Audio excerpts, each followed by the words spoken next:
We talked about that. Now, tell me what to do next. Roll it out. I roll it. Give me some suggestions. How do I roll? Palms. And start rolling outwards. Don't make it sad. How do I make it sad? What did you say? You had good info there. Don't work your way out. Don't just move from one spot. Yep. Don't keep my hands in one spot. I gotta move around. There we go. I could use a W. Remember the W? Make it roll out that way. I can start in the middle, move my hands out. You guys are forgetting the most important one. Nobody wants to say it? Big? Motion. Big motion! This is the thing students forget most often. It's got to roll all the way over and all the way back. It's okay to even release it a little bit, but you got to have a big enough motion that it can roll. All right, so I grabbed a blob, I put it in my hands, I squeeze it out to no more than an inch thick. I started rolling it. It's happy. Look, oh, it's not going thunk, thunk, thunk. What does it do? What do I do when it goes thunk, thunk, thunk? Because it's too flat. Make it a square. I make it a square, tap it, make it a square. I'm going to do that real fast. So I have my blob. Remember, I'm making 3 practice coils. So this is my third. And I don't care how many times it takes you to make a third. So I push it all together. I squeeze it together. Squeeze it out like a rag. No more than an inch thick. I start rolling. I have the big motion. I don't know why that means I talk in an accent. It happens. There we go. Rolling over. Which part of my hand am I using? Very good. Now, if it gets flat, oh look, I rolled too small. It got flat. Oh. I hear the thunks. I can tap it. I make it a square. And then, oh, now it's purring. It's happier. Let's see if we can put it to sleep. Now, I did have a student one time who had a hard time not getting her hands in there. She would do this. And it was like genius for her. She could roll coils in like no time. No time at all. So that's an option too if you're having trouble with your hands. But it's still got to go all the way over and back, and you still got to make sure you're keeping your hands moving along the clay. All right, I got my 3 coils. I'm good. I've practiced. I feel comfortable. Now I'm going to make the base. So to make the base, I get another handful, a bigger handful if you're going to have a bigger base. So you want to have your sketches out next to you and check your designs. You're going to put the blob together, make it one piece of clay, and then I'm going to start to flatten it. Pancake, tortilla-like. And I do a lot in my hands, because remember how the canvas pulls moisture out of it, and then it can get kind of cracky. So now, if I do a lot in my hands, it makes it easier. I'm going to take it and throw it. This is called throwing a slab, where I throw it onto the canvas. You know what, and I realize now, because I took off my rings and things last period, I didn't mention it. As you're rolling, you'll get little dents all over your coils if you have rings or dangly bracelets, so make sure you take those off before. Did we talk about cleaning off the canvas?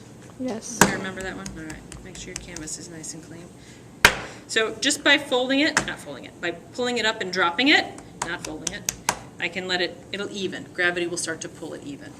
And then I'm going to trace something that's already a circle, because I can't make as good a circle as all these other things. And you notice we have lots of fancy things here for you. Really old, crusty water cups. But lots of different sizes, and I purposely keep lots of different random sizes. I'll open some and be like, oh, this would be good in ceramics, so that's why it's all random. But you can choose one. This one, probably too small. I wouldn't use something like this. I wouldn't go any smaller for your base than this, because if you're building 10 inches, it's going to end up getting tippy. Even with this, you have to be careful.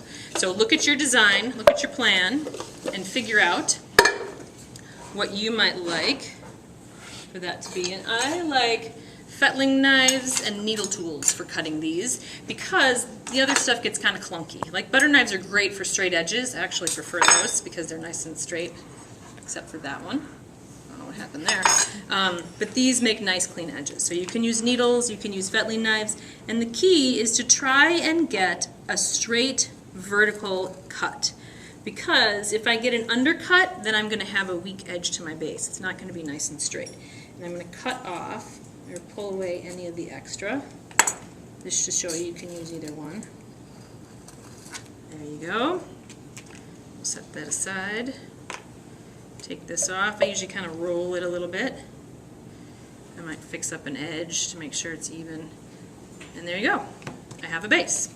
So you can go a little bigger. I'm going small because you'll be able to see what I'm doing a little more easily.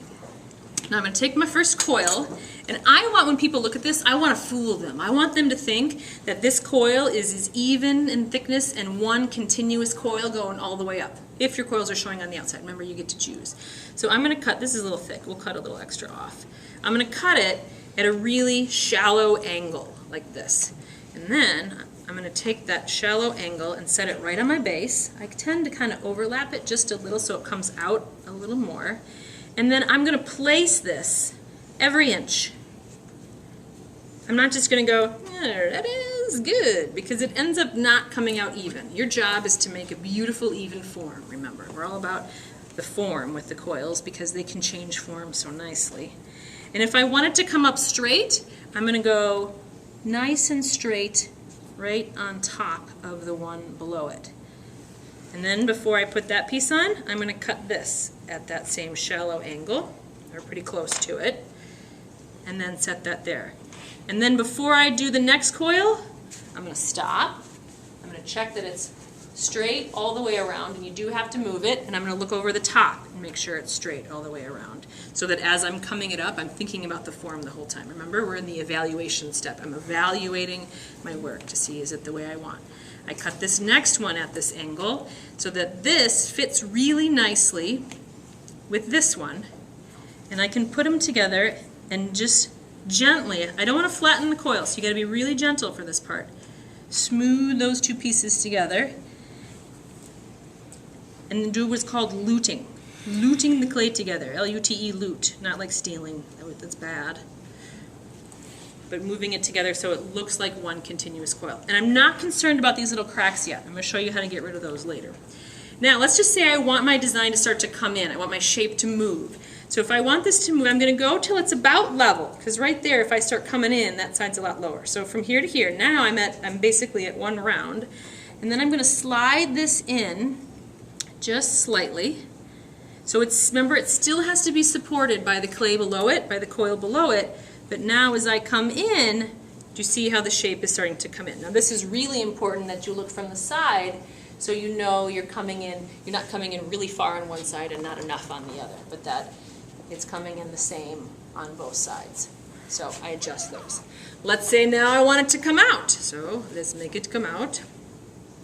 I'm going to come to it's about level, and now I'm going to come around and set it just to the outside of the middle. So it's still supported by the coil below it. Let's cut this. And I put this one on so it's starting to open up.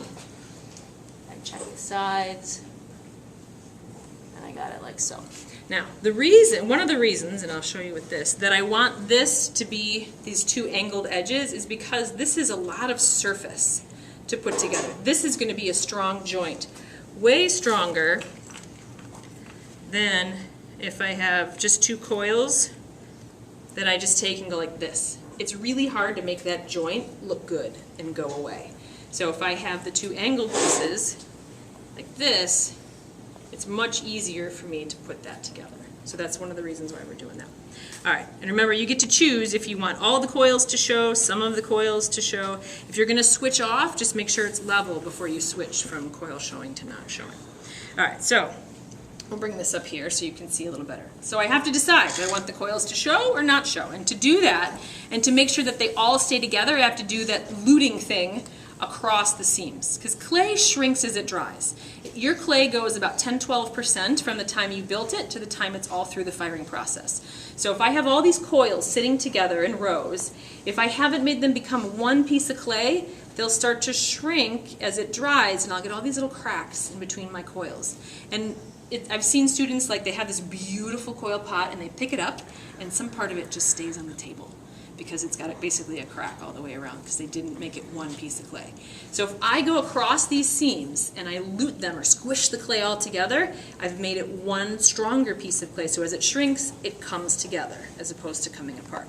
So what I'm going to, let's just say I wanted to do the inside here, and I wanted to smooth the inside so my coils show. So I'm going to take my finger to start. I like to start with my thumb, and I'm going to press down and across the seams. You always go across the seams so that it pushes the clay together. You're compressing it together. Now, I like my thumbs for inside because I feel like I can get a good press. Be careful not to scoop. If you scoop out, you're going to thin the wall. The goal is to move enough clay to make it one piece, but not thin the wall. Hector, will you sit up, please, so you can see? So I'm doing that. If I can't get in there very well, or let's say you have lovely fingernails, I recommend just chopping them off. It's much easier with the clay. I know no one wants to do that, so I'm just saying. So I also have these wood sculpting tools that work really well with these rounded edges. I can get into the bottom with these, push that bottom one in, the bottom coil or two into the base, and then I can also pull up along the outside.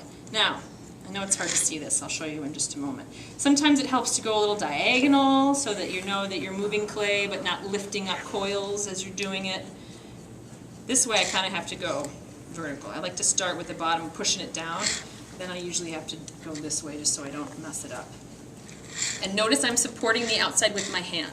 So I want to keep the top thicker. I'm not squishing it. This has to stay thick to let the next coil rest on it. But then the inside here is getting nice and smooth so I know that all that clay is together. If you go with the coils, you're not actually compressing it to one thing, you're just flattening it. So make sure you go across your coils. That would be better. Now let's just say I want the outside to be smooth.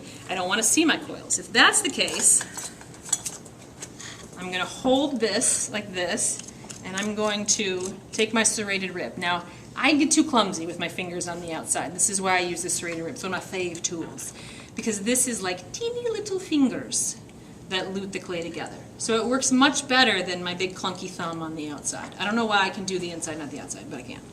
This works fabulous. And this doesn't work on the inside because you end up just digging up the bottom.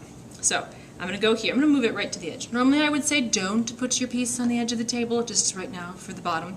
And as you can see, as I do this, notice how I get like bumpy lines. I'm getting lines from the serrated rib, but they're all really bumpy. So that tells me I still got to keep working on it. I got to move more clay. So I'm going to keep going with the serrated rib, and it takes a little bit more effort because, I don't know if it's more effort, but more directions. I go diagonally this way, I go diagonally the other way, I go this way, and now you can see my lines are starting to get straight. When the lines get straight, now I know I've moved enough clay that I can lute it all together and have it look smooth. You can leave this texture on if you like it. If you want to make it smooth, then you would flip this around, and I put my thumb on one side, my fingers on the other, so I can follow the curve of my coil pot, and I lift it up. I'm pressing just fairly gently on the inside, just a little pressure so that it doesn't push in too much. And now I have a nice smooth, even edge on the outside. So I have that little piece there. So I can smooth the inside, the outside. I can do all kinds of different things to this too. I can add, maybe I add a little piece that looks like a little squiggly edge. Anytime, oh, that one kind of broke. Hello. So sorry. That's all right. I can go across this seam, and I can lute across these edges so that it's one solid piece again, and then I can place this up here, and maybe then I would take something like this and lute this onto there so I can have a detail like that. I could take a coil that I have and make it like a little pinwheel. Ooh, this clay is a bit dry from sitting there. So that got a little crusty. Again, I would lute this edge together with a knife or with a wood sculpting tool. This is a fettling knife, nice and thin, works great. I can put this in and lute it in. I could do like a little row, maybe your top edge or your edge is a little balls of clay, bless you, things like that. And then lute the backs in so I see them. You could do all kinds of stuff like this. So you're going to play with your shape, play with coils showing or not showing, play with details you can add with the coils. all that kind of stuff. Today, 3 good coils is your goal. Questions?